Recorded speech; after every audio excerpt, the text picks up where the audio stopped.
തംബ്നെയിലിൽ കാണുന്നത് പോലെ ഇന്നത്തെ റെസിപ്പി സ്റ്റീം ബണ്ണാണ്, റോസ്റ്റ് ബൺ. അതിൻ്റെ മസാല ആദ്യം തയ്യാറാക്കാം. അതിനായിട്ട് സവാള ചെറുതായിട്ട് അരിഞ്ഞത്, പിന്നെ 3 അല്ലി വെളുത്തുള്ളി, ഒരു പച്ചമുളക്, ഇത് ജസ്റ്റ് ഒന്ന് ക്രഷ് ചെയ്തെടുക്കാം. ചീനിച്ചട്ടി അടുപ്പത്ത് വെച്ചിട്ട് എണ്ണ ചൂടാക്കാൻ വയ്ക്കുക. അതിലേക്ക് ഈ ചതച്ച് വെച്ച സവാള, വെളുത്തുള്ളി, പച്ചമുളക് ഇട്ട് വാട്ടി കൊടുക്കുക. വാട്ടിയതിലേക്ക് നമുക്ക് ആവശ്യത്തിന് ഉപ്പ് ഇട്ട് കൊടുക്കണം. അപ്പോൾ സവാളയിൽ വെള്ളമൊക്കെ പെട്ടെന്ന് ഇറങ്ങി വന്ന് അത് പെട്ടെന്ന് വാടി വന്നോളും. അപ്പോൾ ഉപ്പ് ഞാൻ 1 ടീസ്പൂണാണ് ഇട്ട് കൊടുത്തിരിക്കുന്നത്. ജസ്റ്റ് അങ്ങനെ കളറ് മാറുമോ അങ്ങനെയൊന്നും വേണ്ട, ജസ്റ്റ് ഒന്ന് ട്രാൻസ്പെറൻ്റായി കിട്ടിയാൽ മതി. ഇനി നമുക്ക് അതിൽ പൊടികൾ, ആവശ്യത്തിനുള്ള പൊടികൾ ഇട്ട് കൊടുക്കാം. 1 ടീസ്പൂൺ മുളക് പൊടി, പിന്നെ 1 ടീസ്പൂൺ ബീഫ് മസാല, പിന്നെ മല്ലിപ്പൊടി 1 ടേബിൾ സ്പൂൺ, മഞ്ഞൾപ്പൊടി 1/4 ടീസ്പൂൺ, പിന്നെ കുരുമുളക് പൊടി 1 ടീസ്പൂൺ. ഇത്രയും ഇട്ടിട്ട് ഇളക്കി കൊടുക്കാം. ഇതിൻ്റെ പച്ചമണമൊക്കെ ഒന്ന് മാറി വരണം. ജസ്റ്റ് കുറച്ച് നേരം ഒന്ന് വാട്ടിയാൽ മതി. പിന്നെ നമുക്ക് ആവശ്യത്തിന് വെള്ളം ഒഴിച്ചു കൊടുക്കണം. അപ്പോൾ ജസ്റ്റ് ചെറുതായിട്ടൊക്കെ എണ്ണ തെളിഞ്ഞ് കാണുന്നുണ്ട്.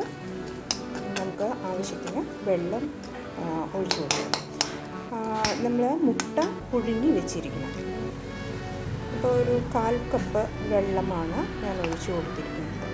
ഇതൊന്ന് വേകാൻ വേണ്ടിയിട്ടാണ്, പൊടികളും സവാളയും ഒക്കെ ഒന്ന് വേകാൻ വേണ്ടിയിട്ടാണ്. നമുക്കിങ്ങനെ ഗ്രേവി ആയിട്ടുള്ള മസാലയല്ല വേണ്ടത്, കുറച്ച് തിക്കായിട്ടുള്ള മസാലയാണ് വേണ്ടത്. ഇത് അടച്ചു വെച്ച് നമുക്ക് വേവിക്കാം. ഇത് വെന്തിട്ടുണ്ട്, വെള്ളമൊക്കെ വറ്റിയിട്ടുണ്ട്, എണ്ണ തെളിഞ്ഞിട്ടുണ്ട്.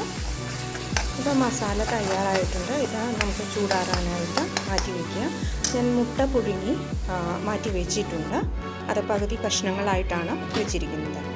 ഇത് ബൺ തയ്യാറാക്കാനായിട്ടുള്ള മാവാണ്. ഇത് പകുതി മൈദ മാവും പകുതി ഗോതമ്പ് മാവുമാണ് എടുത്തിരിക്കുന്നത്. ഇതിൽ സാധാരണ ഇങ്ങനെ ബണ്ണൊക്കെ തയ്യാറാക്കുന്ന രീതിയിൽ തന്നെ നമ്മൾ പഞ്ചസാര, ഈസ്റ്റ് കലക്കി വെച്ച് അതൊന്ന് പൊങ്ങി വരുമ്പോൾ അതൊഴിച്ച് പിന്നെ കുറച്ച് ഉപ്പും കൂടി ഇട്ടിട്ട് മിക്സ് ചെയ്ത് പൊങ്ങാനായിട്ട് വെച്ചിരുന്നതാണ്. പൊങ്ങി വന്ന മാവാണ് ഇപ്പോൾ ഞാൻ രണ്ടാമത് കുഴച്ചെടുക്കുകയാണ്. ഇതിന് നമുക്ക് ആവശ്യത്തിന് കട്ട് ചെയ്തെടുക്കാം. റോസ്റ്റ് ബണ്ണുകളാക്കാൻ വേണ്ടിയിട്ട് കട്ട് ചെയ്തെടുക്കാം. ഇപ്പോൾ ഞാൻ 8 റോസ്റ്റ് ബണ്ണുകളാണ് ഉണ്ടാക്കുന്നത്. അപ്പോൾ 2 ഭാഗങ്ങളായിട്ട് ആദ്യം കട്ട് ചെയ്ത് മാറ്റുകയാണ്. ഇത് ഓരോ ഭാഗത്തിൽ നിന്ന് 4 ബോളുകൾ വീതം ഉണ്ടാക്കിയെടുക്കുകയാണ് ചെയ്യുന്നത്. ചെറിയ ചെറിയ ബോളുകളായിട്ട് ഉണ്ടാക്കിയെടുക്കാം.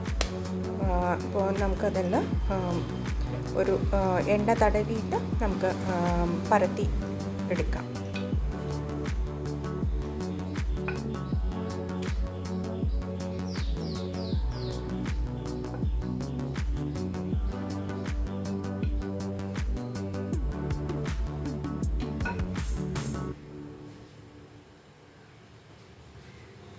ഇപ്പോൾ റൗണ്ടിൽ പരത്തി വെച്ചിട്ടുണ്ട്. ഇതിന് നമുക്ക് 4 കട്ടുകളാണ് കൊടുക്കേണ്ടത്. ഒരു കത്തി എടുത്തിട്ട് നമുക്ക് ഇങ്ങനെ 4 സൈഡിൽ നിന്ന്, നടുവിൽ മുറിക്കരുത്, ഒരു സെൻറ്റർ പോർഷൻ വിട്ട് കഴിഞ്ഞിട്ട് ഇങ്ങനെ 4 സൈഡിൽ ഇതുപോലെ മുറിച്ച് കൊടുക്കണം. എന്നിട്ട് സെൻറ്ററിൽ നമുക്ക് നേരത്തെ തയ്യാറാക്കി വെച്ചിരിക്കുന്ന മസാലയുടെ കുറച്ച് ഭാഗം മാത്രം വെച്ച് കൊടുക്കുക. അതിൻ്റെ മേലെ നമുക്ക് ഒരു മുട്ട നമ്മൾ പുഴുങ്ങി മുറിച്ച് വെച്ചിട്ടുണ്ട്. അപ്പോൾ ആ മുട്ടയുടെ പകുതി വെച്ച് കൊടുക്കാം. ആ പകുതി മുട്ട വെച്ചതിന് ശേഷം അതിൻ്റെ മുകളിലും കൂടി കുറച്ച് മസാല വയ്ക്കാം. ഇപ്പോൾ മുട്ട വയ്ക്കുകയാണ് ഞാൻ. അതിൻ്റെ മുകളിൽ, ഈ മുട്ടയുടെ മുകളിലും കൂടി കുറച്ച് മസാല വയ്ക്കാം.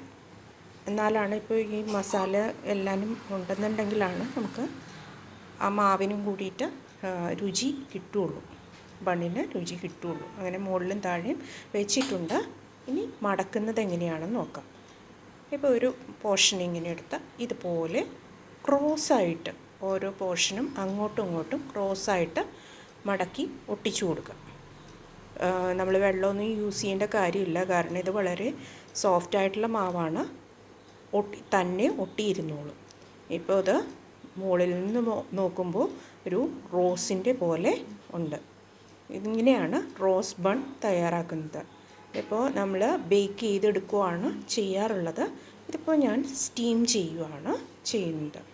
ഇപ്പോൾ ഞാനത് ഫ്രണ്ടിൽ നിന്ന് കാണിച്ചു തരാം എങ്ങനെയാണ് ഇരിക്കുന്നതെന്ന്. അപ്പോൾ 4 എണ്ണം വീതം നമുക്ക് സ്റ്റീം ചെയ്തെടുക്കാം. 4 എണ്ണം റോസ് ബണ്ണ് തയ്യാറാക്കിയതിന് ശേഷം നമുക്ക് സ്റ്റീം ചെയ്തെടുക്കാം. ഞാനിത് മുകളിൽ നിന്ന് എങ്ങനെയാണ് ഇരിക്കുന്നതെന്ന് കാണിച്ചു തരാം. സ്റ്റീമറിൽ വെള്ളം വെച്ച് വെട്ടി തിളച്ച ശേഷം ബണ്ണുകൾ നിരത്തി കൊടുക്കുക. അത് ഒരു 10 തുടങ്ങി 15 മിനിറ്റ് വരെ സ്റ്റീം ചെയ്തെടുക്കുക. അപ്പോൾ 15 മിനിറ്റ് സ്റ്റീം ചെയ്തെടുത്ത് ബണ്ണ് റെഡി ആയിട്ടുണ്ട്. ഇത് നല്ല ടേസ്റ്റാണ്. ട്രൈ ചെയ്ത് നോക്കി ഫീഡ്ബാക്ക് അറിയിക്കുക കേട്ടോ.